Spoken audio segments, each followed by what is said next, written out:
Hello दोस्तों, जैसा कि आप लोग को बहुत ही दिनों से इंतजार था एसएससी 10+2 एसएससी सीएचएसएल 2022 के नोटिफिकेशन का। तो नोटिफिकेशन आ चुका है। अब इसमें हम लोग जानेंगे कि फॉर्म को कैसे भरा जाए, कौन कौन से लोग फॉर्म को भर सकते हैं, क्वालिफिकेशन क्या है, एज क्या है, सिलेबस क्या है, सारी चीजों को आज हम लोग डिस्कस करने वाले हैं वन बाय वन करके। चलिए बिना डिले के हम लोग बढ़ते हैं।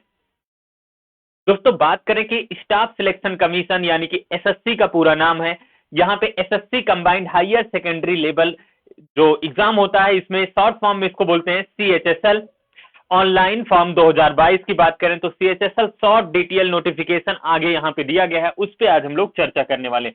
तो यहाँ पे दोस्तों अगर हम बात करें इंपॉर्टेंट कुछ डेट्स की, तो 6 दिसंबर से आप फॉर्म को ऑनलाइन भर सकते हैं। लास्ट डेट है 4 जनवरी।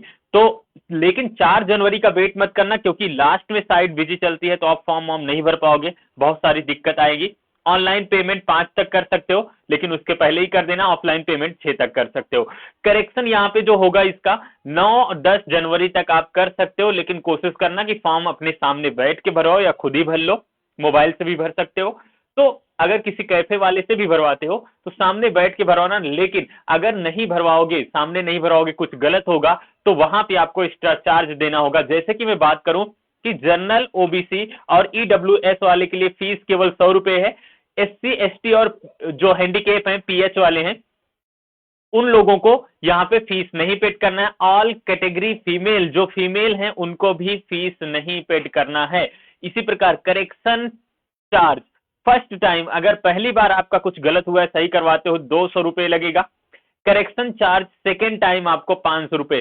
तो जो यहाँ पे करेक्शन डेट दी गई है 9 से 10, 9 से 10 के बीच में करा सकते हो, लेकिन पहली बार 200 रुपए देना होगा, दूसरी बार 500 रुपए। तो कोशिश करना कि फॉर्म बहुत ध्यान से भरना और बैठ के अपने सामने भरवाना, ठीक है ना। तो चलिए आगे बात करते हैं हम लोग। यहाँ पे 10+2 का नोटिफिकेशन जो है, यहाँ पे एज के बारे में सबसे पहले हम लोग चर्चा कर लेते हैं। एज भैया यहाँ पे 18 साल है। मिनिमम एज आपकी 18 साल होनी चाहिए, मैक्सिमम 27 साल होनी चाहिए एज।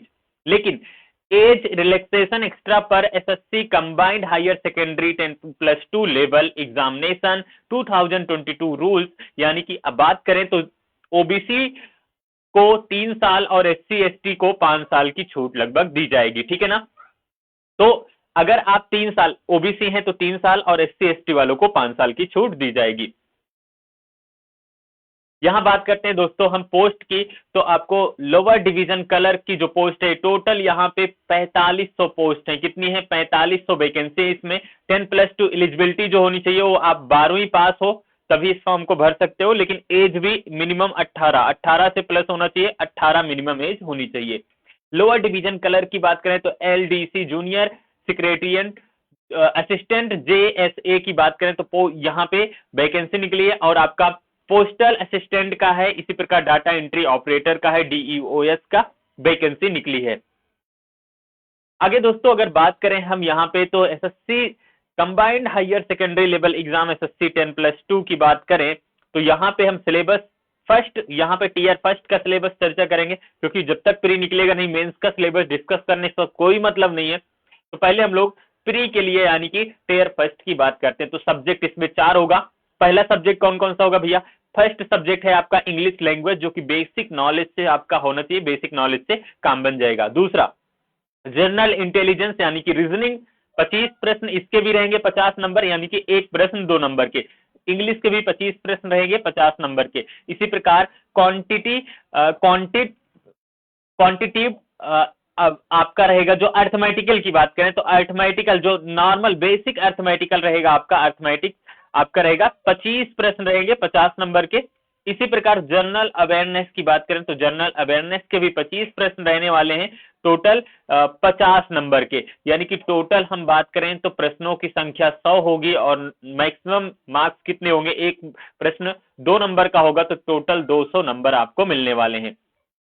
टाइम आपको 60 मिनट दिया जाएगा, यानी कि आपका 60 मिनट में आपको 100 प्रश्न सॉल्व करने होंगे, ठीक है ना। ये 60 मिनट होगा तो 60 मिनट में आपको 100 प्रश्नों को सॉल्व करने होंगे। सिलेबस की बात करें दोस्तों तो सबसे पहले इंग्लिश लैंग्वेज की बात करें तो स्पॉट द एरर, जो एरर होगा उसको आपको सिलेक्ट करना होगा, चुनना होगा। फिल इन द ब्लैंक्स है, सिनोनिम्स है, एंटोनिम्स है, स्पेलिंग मिस्टेक है, डायरेक्ट इनडायरेक्ट है, वर्ड वन वर्ड सब्स्टिट्यूशन है, आइडियम फेज है, एंड आपका यहाँ पे सेंटेंस है, इंप्रूवमेंट ऑफ सेंटेंस है, एक्टिव पैसिव है, डायरेक्ट इनडायरेक्ट, यानी कि ये सारी सारी चीजें जो आपका बेसिक में होगा, सारी क्लोज पैसेज भी है, सारी की सारी चीजें आपको यहाँ पे सिलेबस में दी गई हैं, ये आपको आपके सिलेबस में जो है।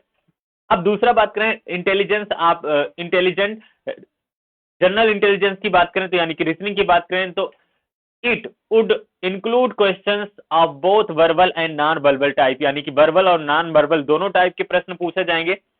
The test will include questions of semantic analogy, symbol operation, यहाँ पे सिंबॉलिक ऑपरेशन, और यहाँ पे नंबर एनालॉजी, ट्रेंड्स, फिगर, और यहाँ पे analogy, space orientation and semantic classification, Venn diagram, number classification, drawing होगा, फिगर होगा, यानी कि ये सारी के सारे जो सिलेबस है यहाँ पे आपको पेपर कटिंग एंड फोल्डिंग है, सारे के सारे यहाँ पे सिलेबस इसके इंक्लूड किए गए हैं, दिए गए हैं। आगे बात करते हैं मैथ की। भैया मैथमेटिकल की बात करें तो नंबर सिस्टम से प्रश्न आएगा, नंबर सिस्टम से आएगा, फंडामेंटल अरिथमेटिकल ऑपरेशन से आएगा, एंड एल्जेब्रा रहेगा, ज्योमेट्री रहेगा, मेंसुरेशन रहेगा, और ट्रिग्नोमेट्री रहेगा। इतने से यहाँ पे टॉपिक भी दिया गया किस किस टॉपिक से प्रश्न पूछा जाएगा। जनरल अवेयरनेस की बात करें तो जनरल अवेयरनेस में जो आता था आपको पता है कि आपका ज्योग्राफी है, हिस्ट्री है, पॉलिटी है, इकोनॉमिक्स है, एंड साइंस के भी क्वेश्चन है। बेसिक साइंस की बात करें तो आपका चाहे वो फिजिक्स, केमिस्ट्री, बायोलॉजी, इससे इंक्लूड होगा। तो ये सारे प्रश्न करंट अफेयर से भी होगा, हमारे कल्चर से भी होगा, समझ रहे हो। तो इन करंट अफेयर और कल्चर से भी प्रश्न ज्यादा रहते हैं, इसमें साइंस के भी रहते हैं। तो इन सभी को आपको अच्छे से पढ़ना है, और अभी से फॉर्म भर दो, यानी कि 6 तारीख को नोटिफिकेशन आ गया, आज 7 तारीख है, फॉर्म भर दो फटाफट, 7 तारीख है आज, फॉर्म भर दो।